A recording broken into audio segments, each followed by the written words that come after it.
Hello everyone, welcome to Bargain Gaming, where we can play excellent games without busting our wallets. This special episode is primarily, I would dedicate this episode to a PS4 console tips and controller shortcuts. The controller shortcuts start with the D-pad. See, to move the highlighted area on our tool belt, we can actually use the left and right shoulder button to move it, right? So assuming we're using the gun to fight something right now, it's very easy to move instead of using the left or right shoulder button, because it takes 1, 2, 3 to get to our stone axe, right? Assuming, especially if we're in the middle, right? 1, 2, 3, 4 to get to that one. So one of the shortcuts that PS4 made available to us is just, if you push up on the D-pad, it jumps immediately to the first slot on the tool belt, and then right on the D-pad jumps to the second slot, and down on the D-pad jumps to the third slot. And of course, left on the D-pad turns our mining lamp on or off, or if our gun has a flashlight, it turns it also on and off. Now if we both have the miner helmet on and it is on and we have like a gun that has a flashlight on it, then there are 3 controls. So what will happen is left on the D-pad turns the flashlight on our gun, and then another left on the D-pad brings our mining headlight on, and another left on the D-pad shuts everything down. So we have 3 controls. So this is very useful and very quick, right? This is the flashlight on the gun, another one, and it is our mining helmet, and then another left on the D-pad, and we turn all the lights off. And then so that's the initial the shortcuts on the controllers. The other one that I like to use very much, especially when we are managing our inventory, say let's say what I normally try to do is I create a big dump box. You know, when we go raiding or when we go looting, our backpack is full of all kinds of different items. So, and instead of doing inventory management while looting and dumping it in the box, what I do is I just dump everything in the dump box, and I usually could keep it upstairs or up on the surface. We're right now in our bunker. Now, so when we're doing inventory control, so assuming like this on this box, when I want like things to be nicely laid out, the right stick moves stuff from our box to our backpack, and then vice versa. So, and we move it back, so it goes to the first. It fills up whatever is not fully filled up here, and whatever's left over goes into the very first open slot. And the first open slot goes from very top, left to right, and then down, and then left to right. And so a way for inventory control, let's assuming we get this back, right? And we have all of these. Say we have different bottles here. So what we can do is, using X, pick this up, and using the square button, we drop 1 here, 2 here, another one there, another one there, another one there, another one there, another one there, and finally this, right? So that means, because without these distributed, the logic is to drop them to fill up whatever is not a full stack first, and then whatever left over goes into the whatever's the next not full stack. So in this case, assuming we put our cursor over this and pressing R3 or the right stick, pressing down, see, it goes into the very first non-full stock, and whatever's left over goes into the second unfilled stock. And so this way we can quickly move stuff from backpack to our chest. And so here we are again. And also we can do the same thing from our tool belt. When we press down on the first slot, it automatically goes to the free open slot in the box. So the box is always the default place that things drop from our backpack and our tool belt. Now, without the if the box is closed and we press to our inventory screen, which is pressing square, again pressing right stick, it goes to the available open slot on our backpack, and vice versa. So that's what happens. So it makes for movement of stuff from our backpack to our tool belt very quickly, and then vice versa. So if we press down over this while it's highlighted, it goes into the first slot, second slot, third slot, and the fourth slot, and so on until we get to the end. And so that is very nice. If we that is a easy way to move stuff from backpack to our tool belt and also to the box. So in case, like say, assuming we're going, let's say let's go get some water, like 1 2 3 4 5 6 7 8 9. We have to fill this up, right? So let's try to say fill this up, and then assuming, because when we are out there trying to fill this up and there are zombies roaming around, it is not what do you call it, sometimes when we try to move this to this, that's a very slow process, and then we see that's a very slow process. So assuming we put the hunting knife back here and we put it here, sometimes when I move it down here and it is not centered and I clicked on it, the glass jars drop to the ground. And if we are on the shore or on the river, or on the shore or close to the river, the bottles will roll down into the water and it's gone. It's very hard to look for it underneath the water.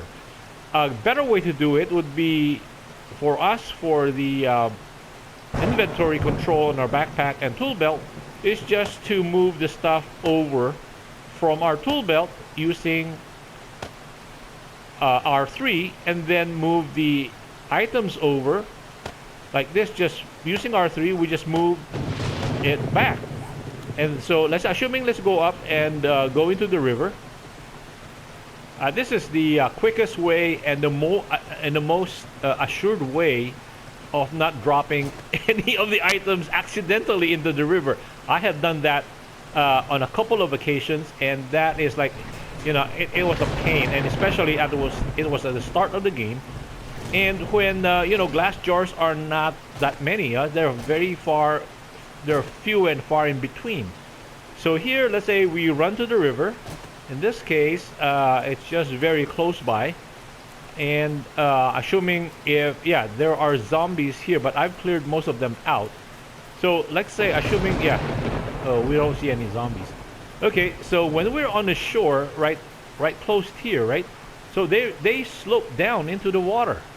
And so while we're looking things around to see no zombies are close by, then we start filling it up using the right R1, and then L2. So we fill this up. R1, L2, we fill this up. R1, L2, we fill this up. R1, L2, we fill this up. And then we start looking around again, right? Before we open the inventory. So pressing square, we open the inventory, and then using R3, we just click them back into our backpack, and then we click them back into our tool belt very quickly.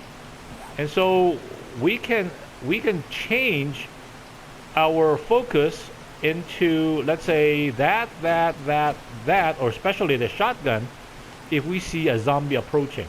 So since we are clear, then we can go back, R1, and then we can use L2, R1, L2, R1, L2, R1, L2, and then let's go back and square, and then we just R3, click down on R3,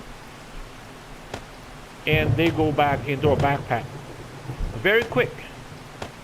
And okay, and then since we have the last space, I normally carry our light torch there, so I just click on this, or R3 on this, and then we are back, and then so we're ready again. So we can either use this gun, or if there are no zombies around, so we can now L2,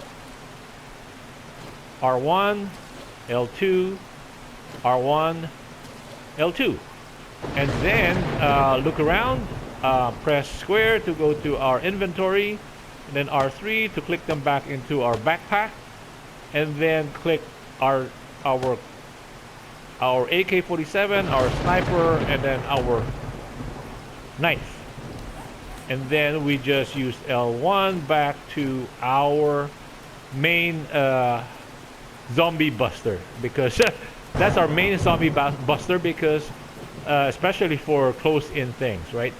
The AK-47. So there is so I cleared them out. So that's one there in the distance. So we can easily go back to our base, and then here I have, like I said, ooh, it's all filled up.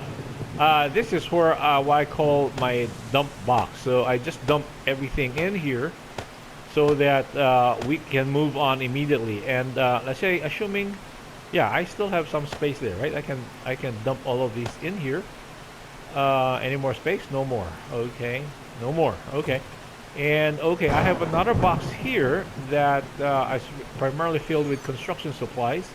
I can dump them in there too. Okay, for inventory control. So I just bring them down later on into my base. So that is for the the right stick quick control or shortcut control. So that's good for storage box, backpack, and our tool belt. Very, very nice for inventory control or management. Now, in terms of crafting, I said a lot of these tips I have mentioned before in my previous in my other episodes, but they're all scattered out through all the different episodes. So here, assuming we are going to craft something, right? Assuming we want to craft arrowheads. Oh, we don't have arrowheads. Assuming we want to craft something, let's say do we have feathers here? Let's check if we have feathers. Okay, we have feathers here, right? Okay, let's R3, we get it back in our backpack. Assuming we want to craft feather, crossbow bolt, right? When we this one works for all crafting, meaning crafting through our backpack, crafting through the forge, or crafting through the workbench. So press X here, and we have choices of how many we want to make, right? So we can go for these everything. So that means we can make 200, or if we want a lesser amount, say 50, right? Or because we have like 1,000 feathers on us, and so we don't want to make 200, or we don't want to make 1,000. We just want to make, say, 200. Okay, let's say we just go back up here, so they go away. The other way to do it would be, okay, say, assuming we want, now pressing this one, with this highlighted, pressing X, we get 1. So it goes up by 1 at a time. But if we press X and hold down, it goes all the way up quickly, very quickly. So assuming we want to make 100, we can go all the way up to close to about 50, right? It's 47. I just hold it down. Okay, we got 50. And this side, it works on both sides, both to reduce it and both to increase it.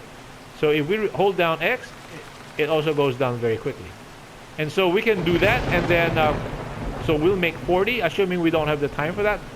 We keep the balance at 40, and then pressing the up arrow means we will start making 40. And then since we have 4 task slots here, if we click up on the D-pad 4 times, that means we will make 140. So that's one quick way to do it. So instead of standing around and slowly clicking it up, we can just press hard, press and hold X, and the numbers will go up quickly or down very quickly. And if zombies are on our tail, we can just click on the D-pad 4 times, and 40 will give us 160. So this can be done in all 3 forge, backpack, and workbench. So that is another shortcut that I've found that works very well. And then the other one thing that I found out, that our blade skill, I was able to get our blade skill up very quickly. One of the shortcuts is pressing square will open our crafting menu, and then left and right goes to the different segments, right? So, and assuming, let's say this is our skill segment, then using the L1 or the R1 shoulder buttons, we will move from different categories to different categories. This is the map. This is our personal player stats, and this is the crafting menu. And then on this side, these are all the skill trees that we have. And then using R3, there are different pages in the skill tree, so we can do all this, right? So R3 allows us to move through different pages. L1, L2 allows us to go through different categories. And then, so look at our blade skill here. Our blade skill is at 48. And the reason, and then look at our archery skills. Archery is 22 here. And then our rifle skill is at 18. And to get 1 point, it takes extremely long for the fighting skills to go up. And our shotgun skills is at 27. So that's why that's our main zombie buster.